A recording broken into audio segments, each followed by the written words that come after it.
So I'm having a chat with Rob of Enter Shikari. How are you? Hi, I'm really good, thank you. How are you doing? Good. Yeah, not bad, thanks so much. So we're having a little chat because you've got a brand new record out this week called A Kiss for the Whole World. Tell us a bit about the record. Well, it's our 7th album, and it's, I suppose, like the title suggests, it's a big, energizing kiss for the world. It's bright, it's colourful, it's full of energy, and yeah, it's killer. I love it. It's banger after banger. Good. I'm sure that's what you want it to be. Yeah, well, ideally. I mean, each of our albums seem to have had. I don't think we ever really go into the process thinking this is the kind of album we want to make. Whereas it's more like we come out the other end of it and go, oh, this is the album that we've just made. This is what it sounds like, is it? Okay. And this one just seems to be full of big sort of almost anthemic bangers. It's a lot of fun. Good. And as you mentioned, 7 records in now. How does this record sound in comparison to your previous ones? I suppose, like I was saying, it's sort of full of energy, full of intensity, a lot of excitement. It's just, it's big and exciting, and playing them. We've had the opportunity to play them, a few of them live already. And they've been going down extremely well. You never really know how an album or how a song's gone down until you see it played live and see the reaction from the audience with your own 2 eyes. And people seem to be absolutely loving it and dancing a lot and singing along. So, it seems to be going so far so good. Good. And as you mentioned, you've been touring a fair bit. Now, basically, you've done the same tour 3 times over the last 3 months. How was that? Yeah, it was interesting. So our last album, Nothing Is True and Everything Is Possible, we released at the very beginning of the lockdown, the first lockdown. So a completely different experience.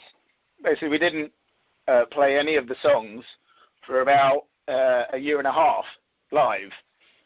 And so we didn't get that immediate sort of feedback from the crowd. Whereas these ones, we've been able to release a song and then immediately go out and play it and see how people are sort of taking it in. So it was a lot of fun, and also going back to the same venues has been cool, because going into a room, all of these ones are ones that we had never played before this run of tours. So it was kind of getting to know the room, getting to know the vibe, getting to know the PA system, and sort of going back 3 times. They were different every time, not just different set lists, but different audiences, and just sort of, I don't know, progression each time. So it was a lot of fun. Good. And you'll be get to do some in-stores over the next few days. How do you cater your sets for doing an in-store compared to doing the full tour runs? Well, the in-stores will just be signings. We're not going to be performing any songs, so they'll be quite different. But we will get the opportunity to meet a lot of our fans and see what they think of the album. Particularly as it's coming out in 2 days, it's quite exciting for us. And you never, well, like I said before, you never really know how well it's going to go down until you meet the people that are listening to it.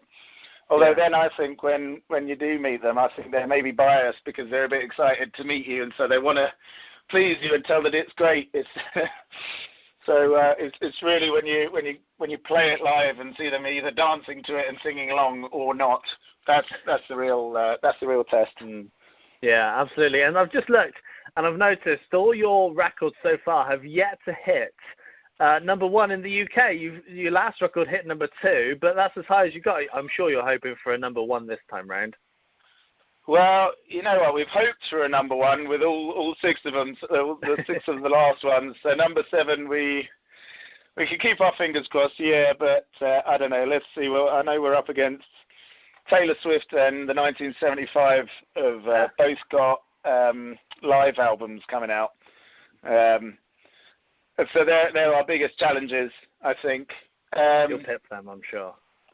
Well, hopefully, I would like to. It would be nice to be able to say that we've got a number one, but I don't know. At the end of the day, all that really matters is that the people that buy it and listen to it or come to the shows enjoy it and have fun with it, and we, are able to keep doing the job that we've got.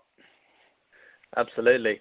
And coming back to the touring side of things, we're hitting festival season soon, and you've got quite a few festival dates booked in. Yeah, so the first one, Slam Dunk, will be the first one coming up that we're headlining this year. That's going to be awesome. So we've actually had a lot of, one of the many tours that we've had recently is to have quite a lot of production meetings about it, and I think it's safe to say that it's going to be the biggest production that Slam Dunk's ever seen, and it's going to be explosive. But other than that, we're going to be all across Europe. The festivals for us have already started actually. So we did Tokyo fairly recently for Knotfest, which is wicked. I love Tokyo. Love going there. Love being there, and playing there is always interesting because the audiences are so different to anywhere else in the world. And then we played Pass Pop in Holland, in the Netherlands, and that was cool. So it kind of feels like the festival season is already off to a kick start. Yeah. Which is cool, but then we get back here and the weather seemed all crappy. It's like, oh, what happened? I thought summer had started, festival season, and then it's come back and it's cold and wet still. Although saying that, it is actually quite nice out today. So. Yeah, no, definitely. And looking towards the end of the year, what's your plans for the autumn and winter time? What are you hoping to be doing? Well, I can't actually tell you. We do have big plans. There's going to be lots of travelling, lots of live movement for us, but I'm not actually allowed to tell you anything just yet because it hasn't been announced yet. So you're just going to have to keep your eyes peeled. Yeah, I'm sure we will. Well, Rob, it's been a pleasure having a catch up with you. Yeah, awesome. Thanks for having me.